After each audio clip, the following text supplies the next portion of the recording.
Tammy. I'm RN with the BSN program here at Rowan University, and for today we'll be assessing the lung and thoracic area for demonstration purposes only. Lisa, would you consent to this this assessment? Yes, my name is Lisa Long and I consent to the assessment. So today what we're going to start out with is inspection, and what we do is we inspect the lung fields. We're looking that the lungs are, that the lungs are symmetrical, that she's breathing without effort, and she's not using accessory muscles to support her breathing. Lisa's breathing smoothly and freely and effortlessly. And the next we're going to do is palpation, and what we're doing is we're palpating the subcutaneous tissue, looking for air trapping, in which case I'm not feeling any, and we look throughout to see if there's any change in the skin color, spotting, molding, or modeling, or any type of skin changes. Lisa, we're going to also check for the tactile firmness, and by doing that, we're going to put the palmar aspect of the hand over the chest wall with her saying 99, and we're feeling for vibration throughout, that it's symmetrical on either side and palpated. 99, 99, 99, 99. And we're feeling good vibration with Lisa on 99. On both sides. 99. Okay, and then the next thing we're going to do is we're going to percuss. And by percussing, we're tapping over the lung field region. We're looking for a radiant sound. If it's dull, sometimes we're over a rib when we feel that. And you demonstrate that by putting the fingers on the chest and tapping the top portion of it. And we're doing it equal on both sides.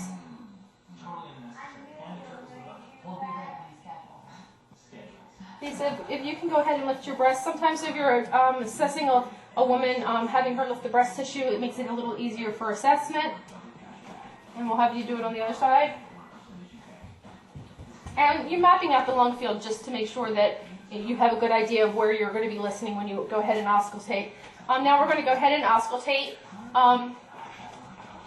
And you're doing it bilaterally as well, listening to all lung fields in a mapped pattern so that you can assess both sides together and make sure that they're equal and sound the same. Okay, Lisa? And also over the bronchial area for any changes in the bronchial sounds. Okay.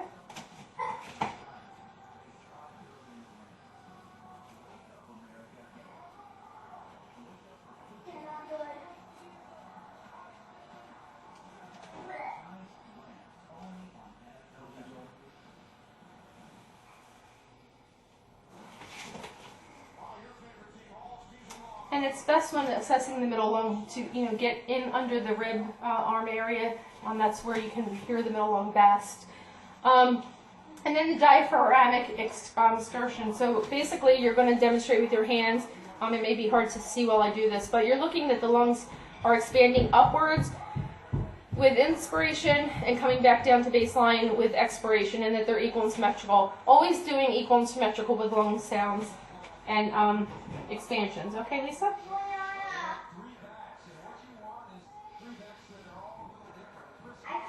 And one more time. And each time, each lung is going up equally, and the thumbs are returning to the same area we initiated. Okay, if you can turn around, we're going to start with the back. And you're always doing the anterior and posterior. You're doing the same assessment for both. For demonstration purposes and the length of it, we demonstrated the percussion and the auscultation and inspection on the front. We'll go ahead and do the same on the back. You're assessing the skin, the breath sounds, the equal and symmetrical. You're also checking again to check for subcutaneous trapping. And with the palmar aspect of your hand, Lisa will repeat 99. 99, 99, 99, 99, 99, 99. And we're going to also check the diaphragmatic exertion. Okay, Lisa? And back down. One more time. And then we're going to check the lung sounds. We'll go ahead. And Lisa, when you feel my stethoscope, if you can just take a nice deep breath.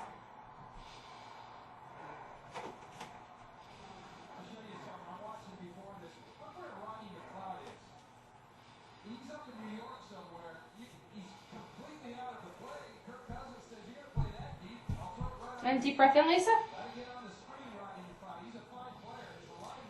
So with the diaphragmatic exertion, the breath sounds are heard right in around here. And then you measure that with an inspiration and then the distance with expiration to see what the distance between, and you should, again, it should be equal on either sides, equal in inspiration, also with expiration.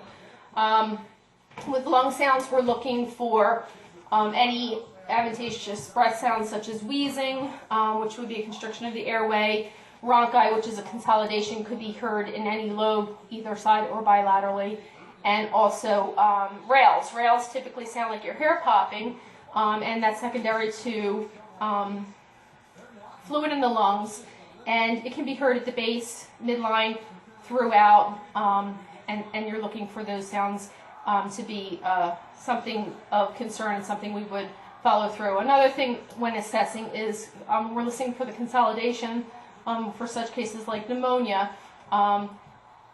We know that consolidation carries sound, so that's what we're listening to. And with bronchophagy, we're going to listen to the 99, and muffled is typically a normal sound. So I'm going to go ahead and listen to that. If you hear 99 clear, it's usually concerning. Okay, Lisa? 99, 99, 99, 99, 99, 99, 99, 99. Okay, and then also the whisper test. And Lisa, I'm going to ask you to count to 1, 2, 3 in each area again.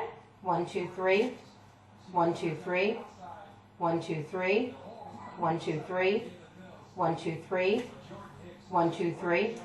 And those sounds should not be heard. Typically, if it's heard, there's a consolidation in there. And then last is a dolphiny, and we're listening for the E sound. E should be heard, and if it's muffled or consolidated, we're hearing an I. Lisa, if you can go ahead and say E. E, E, E, E, E, E. And Lisa is demonstrating that the E is heard throughout and clear. And for last, we're going to go ahead and percuss. We percuss the front, but I'm going to go ahead and do it now, just for demonstration purposes. And again, we're tapping the middle of the first joint finger. We're looking for resonant breath sounds. And again, if it's dull, we could possibly be over a bone area. And really, what we're doing when we do that, I should have initially done that, is to map out the lung field so you actually have an idea where we're cussing. Or auscultating, I apologize. And we hear nice.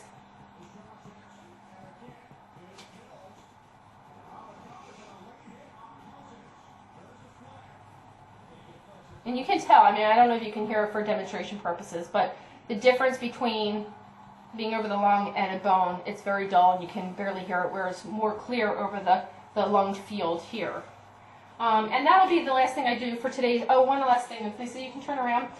Important also when assessing a patient that we're looking for the capillary refill to make sure we're getting good air exchange. And you're looking for a 3-second response or less. And Lisa has good response in all of her caps and her fingers. And I like to also, you're also looking for clubbing, which would indicate an issue with air exchange and breathing, and Lisa does not have that for demonstration purposes. It's nice and clear. And lastly, I'm going to check for radial pulses. We're looking that they're equal, they're nice and bounding. We're not feeling any abnormalities there as well. So I thank you for your time, and you have a great day.